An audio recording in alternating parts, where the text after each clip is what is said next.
All right, so I'm on the Facebook group Backyard Chickens, and I had posted about, who has ever converted a shed to a chicken house, and if you could just have this blank slate and to be able to do whatever you wanted, um, turning your shed into a chicken house, what would you do with it?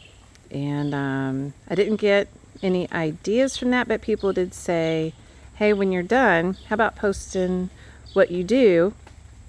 And so we're getting ready to do that for you now. We started out with a chicken house way over there where my beehives are, and it was getting to be rotten and nasty. It was made out of pallet wood and just in a swampy area that was causing it to decay very quickly. So we decided to make use of our shed, and so we cleared it out and moved the chickens. It took 3 days of moving them all the way over there to all the way over here, picking up 50 chickens, one or two at a time, and bringing them. Fourth night, they about 2/3 of them came, and then by the fifth night, we just had a couple of stragglers. So what have we done? We started out with the shed, and the ramp going into the main doors was already there. We've built in some firewood storage right there. I decided to put my waterer over here.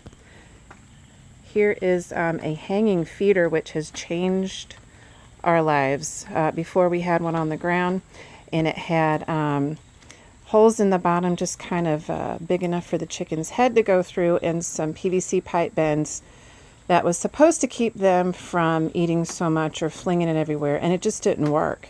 Half the food ended up on the ground in a big rotten mess, and it was awful.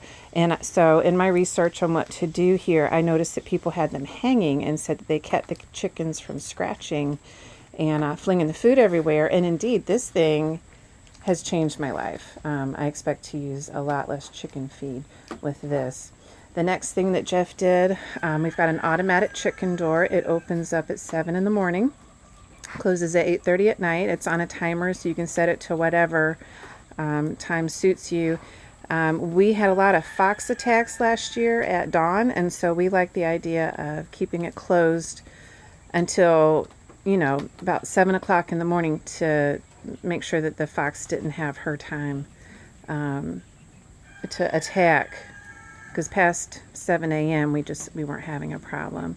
And then he built a ramp here. This is just materials we had on hand so that they can walk up in there. We're not quite ready to just use that door. They were accustomed to that on the old chicken house.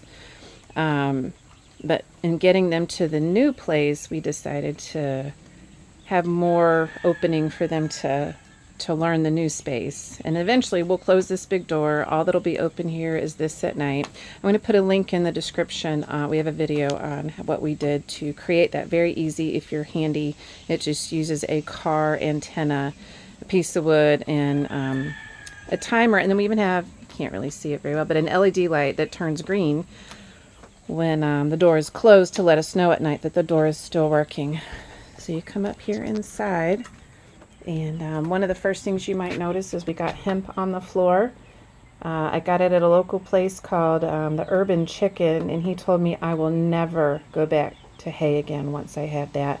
And I have a friend who recommended it to me and said hers has been in her chicken house for 1.5 years, and she still hasn't needed to change it. She mixes it in, and it absorbs all the poop and the odor, and she loves it. So we'll see. I don't know if I can leave it 1.5 years, but I'm excited for the smell to be gone in my chicken house. The next thing you'll notice is a perch. We decided to go with this slanted design because the poop was so caked up on. Before, we had boxes and perches on this side and on this side of our old chicken house. And I saw these people that had this slanted design, kind of like a ladder that leans against the wall.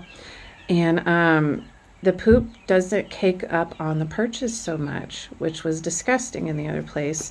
And here, it just all falls to the ground, and then that's going to make cleanup a lot easier. Underneath the hemp, my husband finished the floor with a sealant to try and make it easier to clean and to protect the floor better. Here's his control center.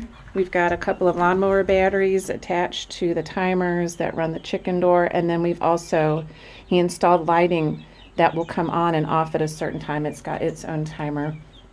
And then this just to cover it up, because we have chickens that actually have tried to roost up there, and we don't want poop falling on our control center. You can see the lighting that he installed. All right, and then here are our nest boxes. We found these. I'll put a link in the description as well of these modular boxes that some chickens like to get inside, some like it to the side. He built a bench type thing and to put the railing around the boxes there. And so each chicken has her own thing that she likes. Some like it in different configurations. Some want to get inside. I have some that like to lay eggs underneath.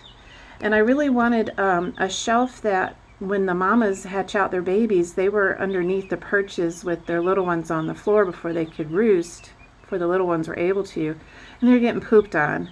So I wanted a space underneath and that where they could go and have cover and feel safe with their babies that are new and not get pooped on. So over here we've got the ladder perch. Here we've got towards the back, we've got another one that goes down that way. We have another set of nesting boxes over here. And I got another little milk crate I just happen to have. And I like to put golf balls so that they get the thrill of feeling like they've stolen another chicken's nest. So we put the golf balls in there. Here's something new I'm trying is these nesting pads that have plastic on the bottom. And the poop is supposed to fall through and, attached to the plastic, and you can clean them up better. But I like the idea that they're not going to be able to be strewn so much. I've got one chicken that likes to lay under theirs in the corner, so I've got a golf ball there. And then here, my little guineas went out into the rain and got soaking wet and didn't know how to come back in the chicken house. And so I've put, just until they're dry, I've got a lamp in here. And here's the little brooder that I'm transitioning from their little brooder box I'm using in just a big bin. But transitioning them into with my other chickens. And everybody's getting along so far with that. And I've got just food and water for them. Here's another set of perches. And then some also like to get up there. So that's what we've done with this space. I'm excited to see how the hemp and the nesting pads are going to go. I've got another hanging feeder here. It's inside so it keeps everything dry. And and yes, we had a space up here in the shed, so we put chicken wire on there to keep any predators out. Jeff has put a couple of fans. I've got them unplugged right now because it was causing a draft with the wet babies. We're freezing and shivering. So I unplugged these fans over here, but normally these are running. He's got 2 that are pulling air in and 2 that are blowing air out for our ventilation because we don't have any windows in this shed, and that was just his way to keep things flowing, the air flowing. And then I forgot to talk about this awning here, which I love. Got some pavers he's put down. It's kind of muddy over here, but he's built this overhang so that they've got a dry place to be, and it's going to keep the inside. We had some rotten wood on the inside. We had to replace floor panels and a roof panel, and this overhang, it just gives them a lot of covered space when it's raining, which it has been today. We put the food underneath. It's underneath the awning so that it stays dry. And then today we installed this bell that we've had for a while, and we're starting to ring it and feed the chickens so that one of the things they'll be trained to do is to come running when the bell sounds. So this is our shed conversion, and we are thrilled with it. It's huge. It's about a 14 by 16 shed that is now a chicken house. And that's how we did it.